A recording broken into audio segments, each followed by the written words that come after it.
Good afternoon, traders. Today is September the 15th, 2010. Today's post-market update. The Dow Jones finished up 46 points, almost a 0.5%.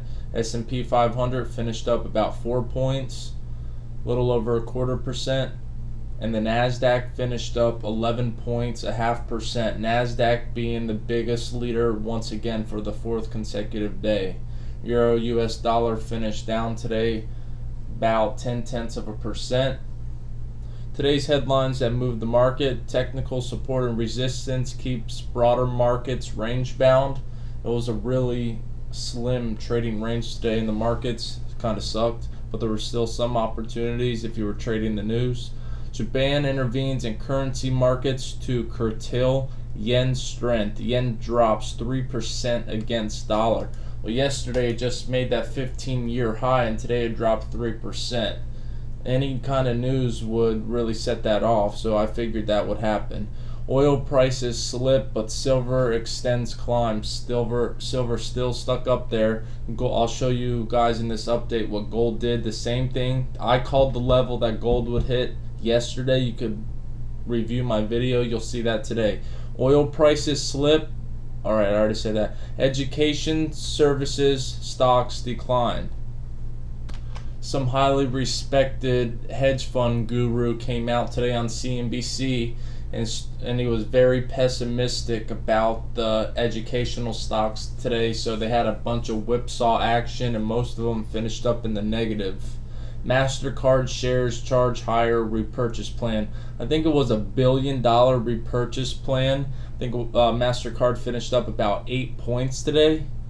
But on top of that, remember there were a couple meetings for Visa and I don't think AXP had one, but so Visa and MasterCard had one. Remember all that stuff came down. I think Visa dropped about 10 points. Well, it was common sense that they were going to have a little relief rally, and I'll go over that in this video towards the end. But our earnings calendar for tomorrow: FedEx reports, MCS, Marcus Corp, I'm not familiar with that. Pier 1 imports, these three are before the bell, and after the bell we have Oracle and RIM. Friday is going to be a huge day, guys. Look at this. RIM reports tomorrow. It's just going to be a great trading day for Friday. All these stocks are going to be in play. FedEx, get your levels ready tonight because this stock's really going to rock tomorrow. Whether it's down or up, it always trades good after earnings. And the economic calendar: initial claims, continuing claims, PPI, core PPI, current account. That's all at 8:30. At 9 o'clock we have net long-term TIC flows, and then at 10 o'clock we have Philadelphia Fed. It's going to be a great trading day tomorrow, guys. I'm telling you, look at all of this information we have in pre-market, and then we have the Philly Fed at 10 o'clock. We're going to, over here on my side, we're going to try to get a nice opening range trade for the first 30 minutes, and then we'll probably stop around 9:55 and get ready for that Philly Fed. Right after the number comes back, we'll already be set to get in it. Dow Jones still chasing that August high, guys. We're still above the 200, breaking out of this little downtrend here. 10,719 is in the cards if we continue up. SPX looks like the same thing. We still held above the 200, and we're chasing that 1129 high from August. And this is the one that I'm most excited to show you guys. Look at this. Is the NASDAQ right here. The August high, remember, was 2,307. We hit a high today of 2,304. We're almost approaching the August high. If the Philly Fed and some core PPI numbers come out good tomorrow, I think we can boost up over this August high tomorrow on the NASDAQ. Now I'm looking at the 60-minute chart so I can give you guys your levels for tomorrow. On the Dow, we need to hold above this 10,568 level right here. If we could get above this and hold tomorrow, look for a pullback and then try to break out of this downtrend, head up to 10,659. However, if we stay below this level right here, look for 10,515 to come into play. And then if we drop below that, 10,510. But we should hold in this little range tomorrow unless the news is really bad. And then I'll give you an S3, which will be around this 50 period moving average. As for the SPX, 1123.59 will be the level that we need to hold above in order to get our move up to 1136.30. That's our target, 1136.30, guys. We really need to hit this target to get a bigger move in here up to August high. Our S1 will be 1116.57. Then we have, I believe it's around 1114, this declining trend line dating way back. And then after that, look for 1110.27. That's the previous high that fueled this whole rally, the second leg of this rally that was on last Thursday. And then 1103, of course, will be your next sign of support. All right, here's the NASDAQ level, 2,306. If we get above this, August high is going to be there regardless. So if we hold above this 2,306, look for us to just start breaking out and just start busting through new levels. However, we have to hold this 2,279 level. I said that last night in the video, which we did. We came down and we got buying right when we landed on this 2,279 level. If we slip below this, if we sell off tomorrow and then get a slip below this, look for this 50 to come into some support. But 2,260 will be our level for S2, and then 2,249 will be our S3. Looking at the US dollar futures right here. Today, Tuesday morning, which was yesterday, we had a sell-off throughout the day because the market rallied, but we met support at this 81.36 level. We had some buying this morning that ran us up to 81.79. A lot of people were pessimistic about the market and everyone was thinking that we were going to go down once again. The bulls really outfought the bears today. Two weeks ago on Friday, we have this level that we still haven't broke above yesterday or today. As you can see, this 82 level, I'm not sure the exact number, but that's the figure. We held below it again today. We have a declining 50 moving average. So we had that rally today. We ran up to the 50 and then we sold off, and we held below the 81.79 level. That means we're more bearish. Now here's where everything comes into play for tomorrow.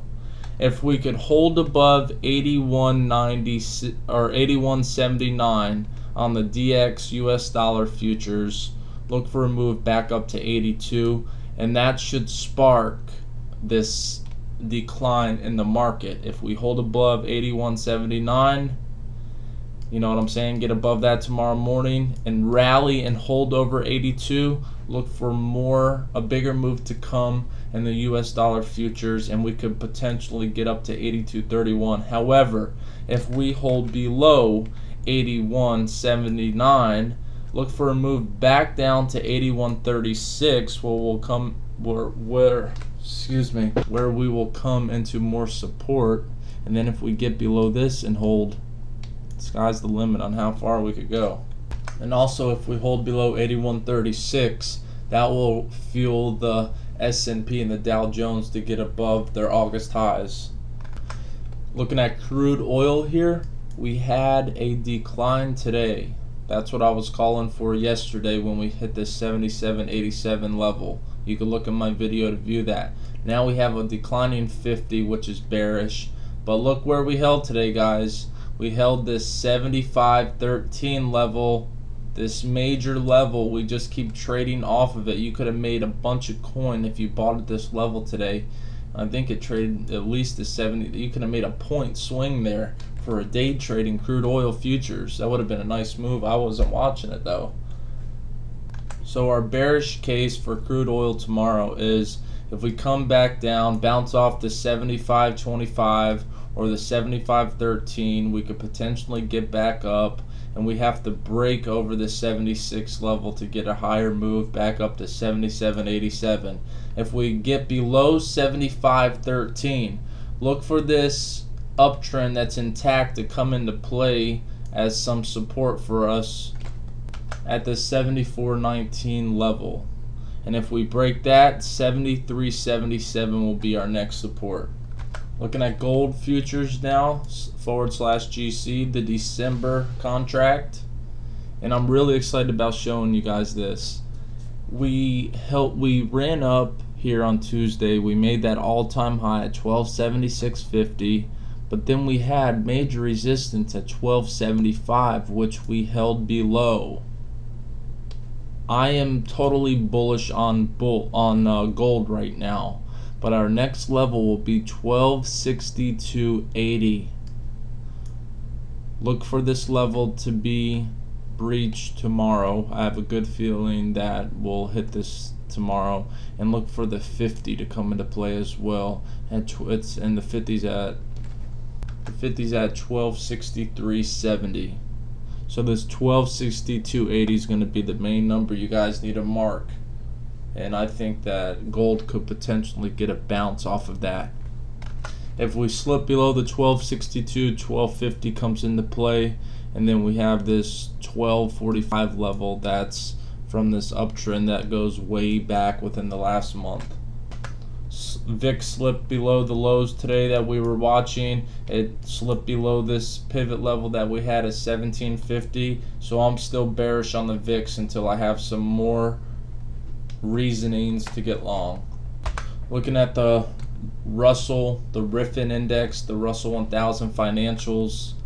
This 776.52 level was breached today as support. It held up. We bounced off that, then we got back above this 77.86 level. Now we're bullish again. We have an inclining 50.